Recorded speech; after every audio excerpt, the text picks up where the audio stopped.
Good morning, my friends. Today is May 18th of 2022. May 19th is the anniversary of Swami Kriyananda's birth. It's his birthday anniversary. He's passed from this world in 2013, so we're not adding numbers to his account anymore. But still, we celebrate his birthday with great devotion, as I will speak about in a moment.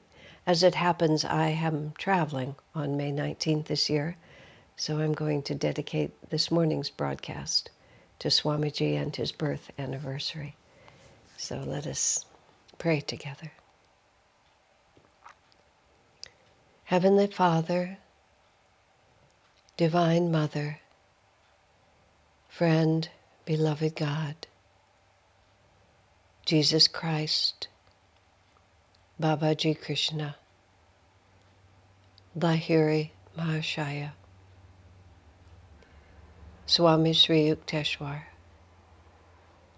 beloved Master Paramhansa Yogananda, saints of all religions, dear friend and guide Swami Kriyananda, humbly we bow to you all.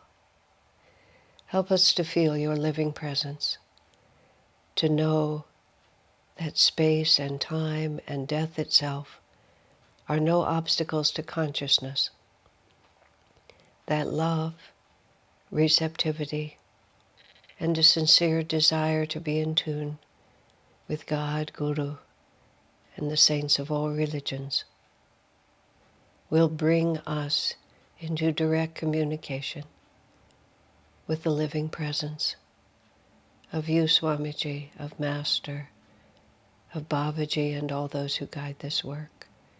We are your children. Awaken us in thy light. Om. Peace. Amen.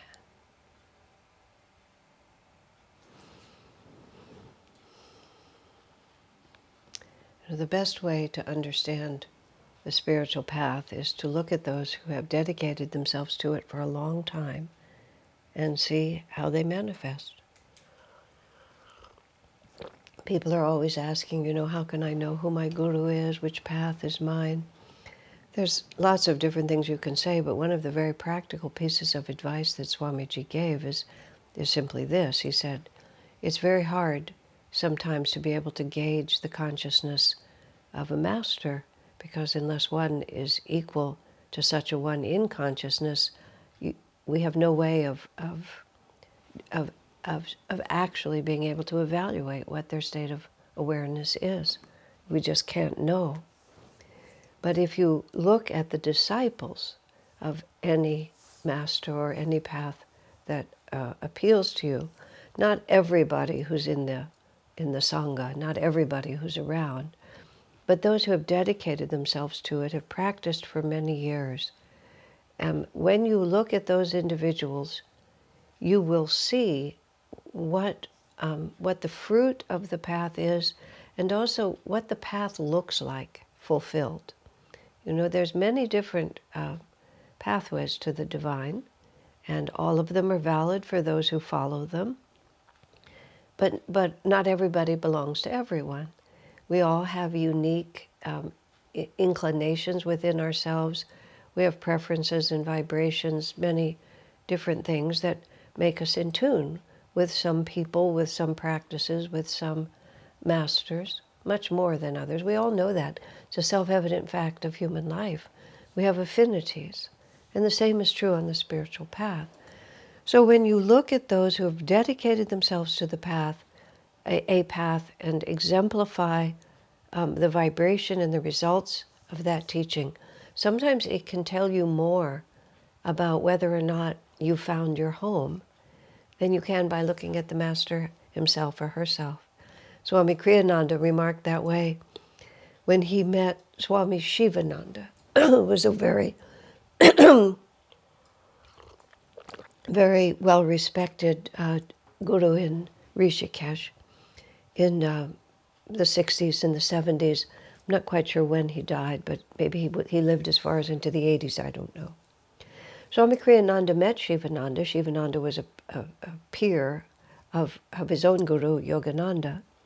And he wasn't in any way dismayed by what he saw in him, but he didn't feel any attunement with him because it wasn't his path.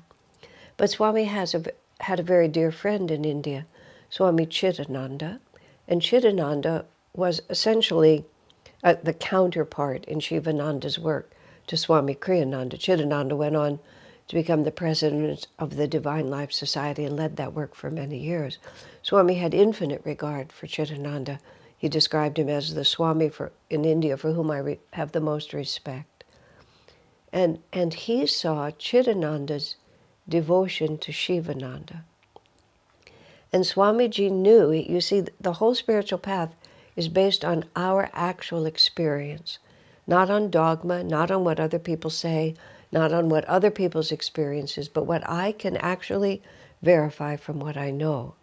Swami knew Chittananda, had infinite regard for him, and if Chittananda was devoted to Shivananda to the extent that he was, deeply and totally, it was for Swamiji the confirmation of Shivananda's greatness. You see how it all sort of comes together? So on our spiritual path, Ananda, founded by Swami Kriyananda, led by him personally for decades, until his passing, led by him in spirit then and now, since his passing, working through those of us who have dedicated our lives to serving Master through Swami's inspiration. People will sometimes said to me, when Swami was living, and you had to deal with his personality and his manner of presenting himself, I don't really relate to Swamiji, but I really love all of you. And I would say, you can't love us and not love him. It's just that you're calling things different than they are. Because what you see, the way the India puts it is, all of Krishna's soldiers looked like Krishna. That was how, and then people are very literal and dogmatic. You know, they make pictures and they have all the soldiers and they all have the same face, which is putting an absurdly materialistic definition on a spiritual thing. They all look like Krishna because they all were in tune with his vibration. And yes, in fact, there can be a real physical resemblance also, but that's not what it means. They're in tune with his vibration. Their vibration becomes like his, and then we all move in the same flow of energy. So Swami Kriyananda was a direct disciple of Paramhansa Yogananda. And he was not the only direct disciple of Master. Master had hundreds of disciples, thousands probably, tens of thousands, counting all those who are now, probably goes into the millions at this point. But Swami Kriyananda was a direct disciple, and he had a profound assignment from his guru. You have a great work to do, is what Master told him repeatedly. And Swami never took that as some kind of a pat on the back. Oh, you're such a great disciple, you have a great work. It was a commission. It was a holy obligation, is what it really was. And it drove Swamiji. It gave him no rest. He was always aware of those words of his guru ringing in his ear, and I dare say, I don't know if a single day went by when Swami Kriyananda didn't do some serviceful and or creative work. And when he was recovering from open heart surgery, he was editing the preface to a book.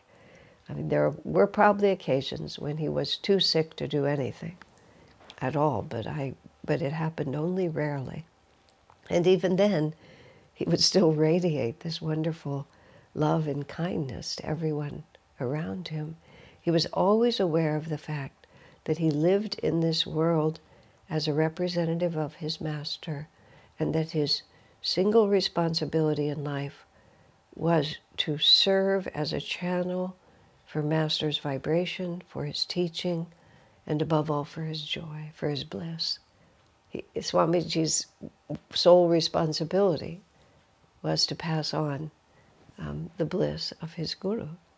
And those of us who knew Swami personally, and those of us who are drawn to Master's teachings through Ananda, it's a defined ray of the greater sun of Master's work. There was a certain time, some decades ago, just before the turn of the millennium, when Swamiji articulated it more clearly than he had articulated it before. He said, as time passes with those millions of disciples of Master, many of them will pick up Master's ray and create an expression that is uniquely their own, and will then draw to them those members of the greater family who belong to that particular ray. And Swamiji, more explicitly, starting about 1998, he started really emphasizing the fact that Ananda, through him as a direct disciple, was a particular ray of Master's work, and that those of us who were in tune with that would thrive on that unique vibration. And over the many, many years, that I have followed this and have met many disciples of Master through other expressions of Master's work, even of disciples of Lahiri Mahashaya or disciples of Sri Yukteswar. They're all cousins. We're all moving together in this sort of magnificent cloud of divinity, you might call, that was the force that Master brought through. But within it, we have these smaller families. And that's what Swamiji has always been to us. And he clarifies of course, by all his writings and by his teaching and so on, but also by the simple example of his own being. He shows us what it is to be a disciple of this path. And Swami made an interesting comment talking about the long-range future of Ananda. And he designated, before he died, he designated Jyotish to be his spiritual successor, and Jyotish and Devi working together to be the spiritual directors of Ananda worldwide. And he encouraged that there always be someone who is the spiritual director of Ananda worldwide, even as it grows larger and larger. And Swami's reason for that was less administrative, although it doesn't hurt to have some place where energy is coordinated.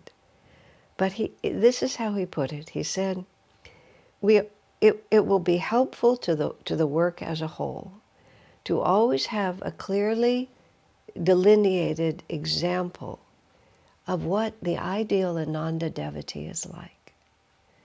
And Swamiji himself, of course, when he was here, he personified for us, what it meant to be a disciple. And everyone coming after him, all of us, whatever our position, our understanding of what it means to be a disciple has been defined by Swamiji. And none of us, so far at least, can touch the specifics of Swamiji in terms of his ability to write, his extraordinary, the music he composed, his infinite, his capacity for work, his prodigious creativity. Just you can define all of those qualities, and of course, each of us should work, to the farthest edge of our abilities to serve, because it serves us to do that, and it also helps the spread of Master's teachings. But the greatest benefit of seva is to the sevaka himself or herself, whatever we're doing. We overcome our own limitations through the practice of selfless service to others. But what Swamiji really personified was humility, devotion, balanced living, a marvelous sense of humor, a wonderful ability to take himself lightly, a great respect for others, a very non-dogmatic approach to the spiritual path, while still remaining orthodox in his loyalty to what Master taught, That's a very fine line that he figured out. Kindness toward people, and a participation in life rather than holding himself aloof, a tremendous regard for the importance of creative self-expression rather than trying to overcome the ego by suppressing it, but rather to spiritualize the expression of it. Patience with people, charitable rather than stern responses, an integrated view of life where it's not like spirituals on one side and everything else is worldly and evil, but the realization that the spirit passes through everything and it's not what you do, but the attitude with which you do it. And Jyotish and Devi, as Swami Kriyananda's successors, stand in the center of exactly who Swami Kriyananda was. They have been an ideal next leadership for Ananda as a whole, because of their talents, of course, but primarily because they exemplify in their lives exactly what Swamiji presented to all of us. And so when we try to attune ourselves to Swami, yes, of course, you should read his commentary on the Bhagavad Gita, because he was with Master when Master wrote that commentary. And Swamiji, when he wrote that book, as he told us, he remembered concept by concept, even sometimes word by word, what Master said and wrote. So you should definitely read that book. You should read his commentary on Patanjali. You should read Revelations of Christ. You should read The Path, Conversations with Yogananda, The Essence of Self-Realization. I know Swami wrote almost 150 books. I got to read them one by one. Those of you who come later, there was this woman who was somewhat new to Ananda. As it happened, she was quite small. Swami almost started teasing her. Have you read this book? No. Have you read that book? No. I said, Swamiji, if you piled all your books up next to her, they would be as tall as she is. You know, it took you a lifetime to write them, me a lifetime to read them, give her a break. I mean, it was all, in Swami's way, very good-natured. I think he was directing her to study, not so much challenging her that she hadn't done it yet. So there are countless things you can do, and then with all of the recordings, you can hear Swami. You can gather the teachings from him. But much more deeply, what Swamiji has to offer us is the bliss of his soul and the example of his life, the example of what it means to be a disciple. It was very interesting for me because I started studying the principles of self-realization when I was 19, and I met Swami 3 years later when I was 22. And during those 3 years, I learned a lot of principles, and I learned them, well, not like I learned them afterwards from Swamiji, but I had some idea of what the path was. But when I met Swamiji, what happened, and this was, I'm saying this, it was a kind of it was a personal experience that can't be replicated in exactly the same way because he's not in a physical body anymore. But it was 1969, Swami was 44, I was 22. And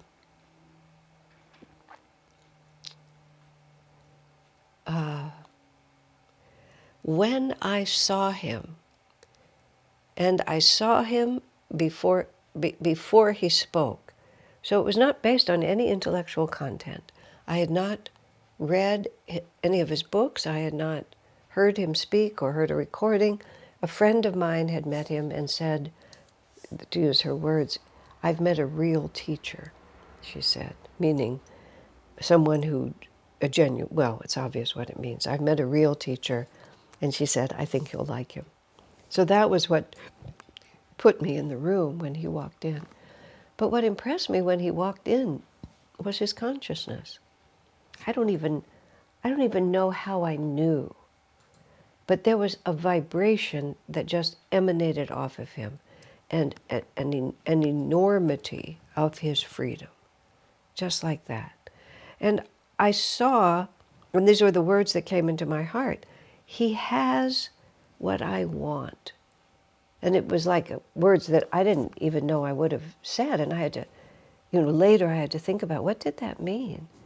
It was his consciousness. It was the consciousness that I had been trying to find. And it was vibrating right in front of me. And as soon as I saw it, I just made a decision that I've never changed, never looked back on, never hesitated and never doubted, which is I want to become in myself what he has become in his self. And I wasn't much interested in Yogananda when I met Swamiji. I had a copy of his autobiography, and interesting because I was a prodigious reader. The East-West bookshop, which later Ananda purchased, in which we still operate in this area. I was living about 2 miles from where I live right now. And I would go to the East-West bookshop because books were the only way you could get information. I read all these books by saints, biographies and so on, but I never read Autobiography of a Yogi, even though I had it, because I didn't understand it. I couldn't relate to it. But so I was the perfect example of what I said at the beginning, which is I couldn't evaluate the guru, which was master in this case. I couldn't tune into him. I couldn't evaluate him. But when I saw the fruit of discipleship to master expressed in Swami, he has what I want. There it is. I can see it. And I went back home and I started reading Autobiography of a Yogi, and I thought it was marvelous. And it was the oddest part of the whole thing was, why did I not know this before? Because I needed that, and I'll use the phrase, a living link. It's not that the guru only incarnates occasionally. And our karma draws us to the material plane many, many times. So if we think I have to have a guru in the body, we're going to have to be changing paths pretty much every incarnation, because only every once in a while are we going to will we actually overlap with a realized master. But in between, we have living links. And those living links are brother and sister disciples who are more advanced than we are, who are showing us what this path looks like.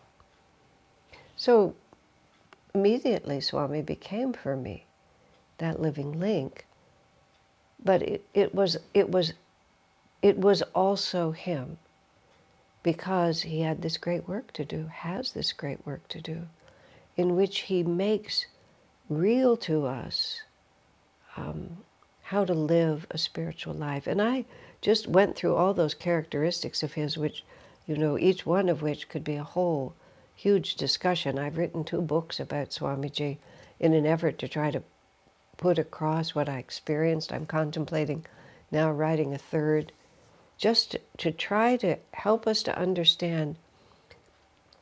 But you see, everything about Swamiji, and this is the way he trained me to write about him. He said, it's not just that you celebrate the personality, it's that every story you tell, and this is how Swamiji talked about how he wrote about Master, and it was how I tried to write about Swamiji. Every story that you tell needs to illustrate a principle. If it's just a personality you're illustrating, it might be inspiring, uplifting, entertaining, can be many different things. But if it's a principle, then we can understand how I too can follow in that way. And Swamiji was personal with us in the sense that he made each of us feel personally seen and understood. But he was very impersonal about himself, in the sense that he never ever wanted to make himself separate from us. There is separate from us in the sense that what he has done, we can do, and even greater things. As Jesus Christ put it to his disciples, that which I do, ye shall do, and greater things. And that's how Swami lived for us. It was, I am a disciple. And that was why he accepted the role of spiritual responsibility for us. He did not shirk that responsibility. He told me, He said Master told him that he would be, and I'll use these words, more than a teacher, that he would actually be spiritually responsible for us. So there was and is an active involvement from Swamiji in guiding, blessing us, bringing us to God. I would be insincere if I said that wasn't true. But he, even in that role, he acts as a messenger for Master. And all through his life, what he exemplified was he wanted to show us how to be a disciple. Most touchingly, at the end of his life, the last, 10 years at least, especially after he went to India, which was in 2003, went to live in India. Not full-time. He lived on 3 continents after that: Europe, America, and California, and India. He just would move around with his whole staff for the last decade of his life.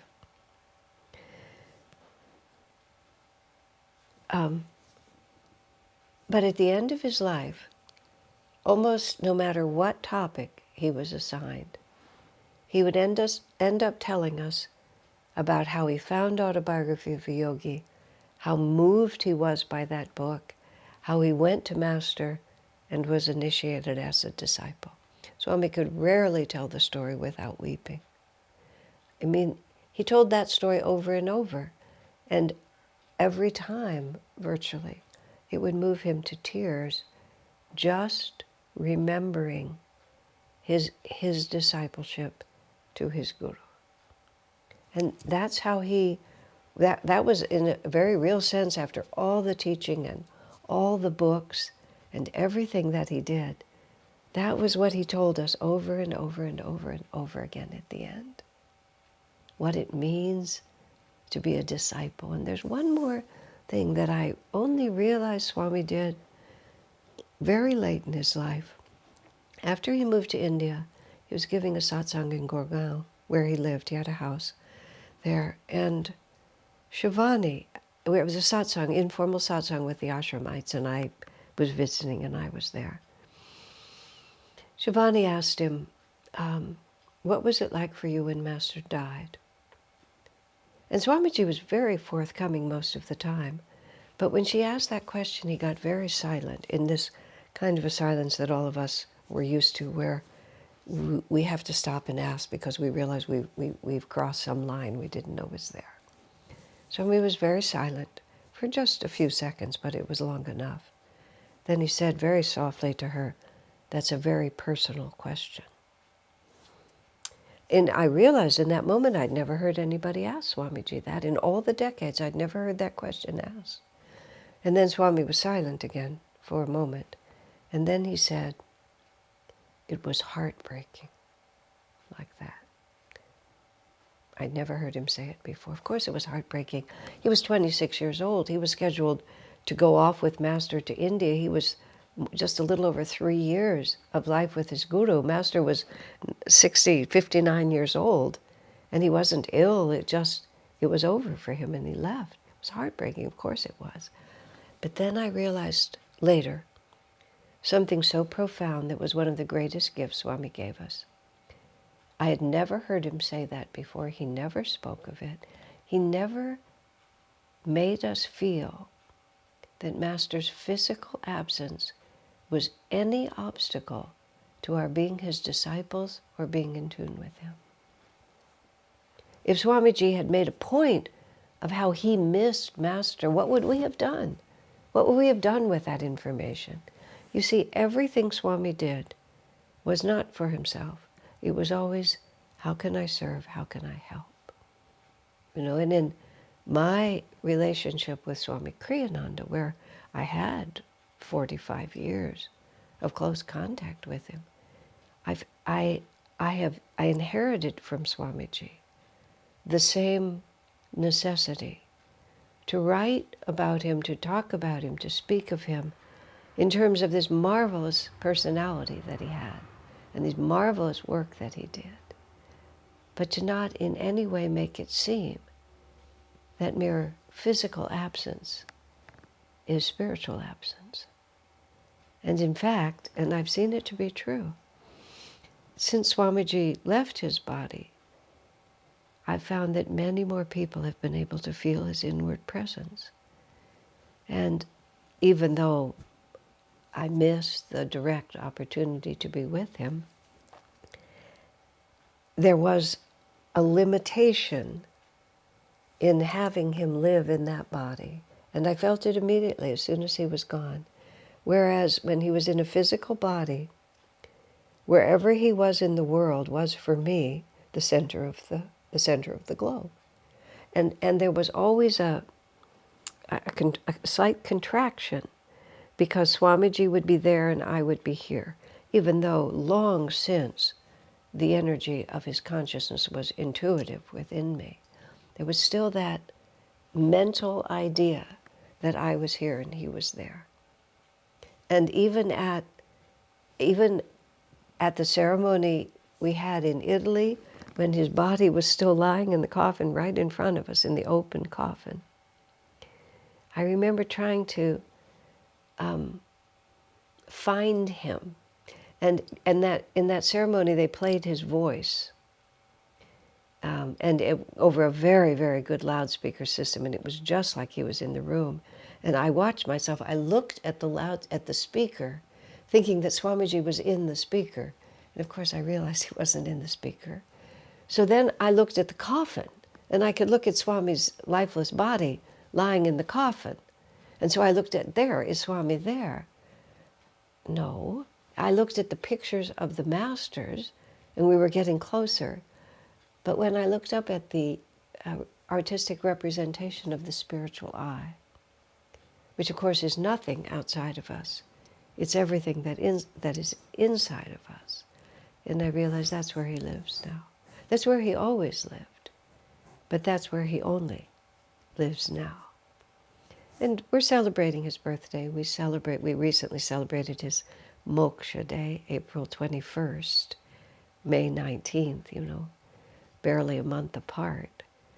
But what we're really celebrating is the great gift of discipleship, of how to be a disciple, and the living power of Swamiji and all our masters to guide us, bless us, and take us to where they live for all eternity. God bless you, my friends, and happy birthday to Swamiji.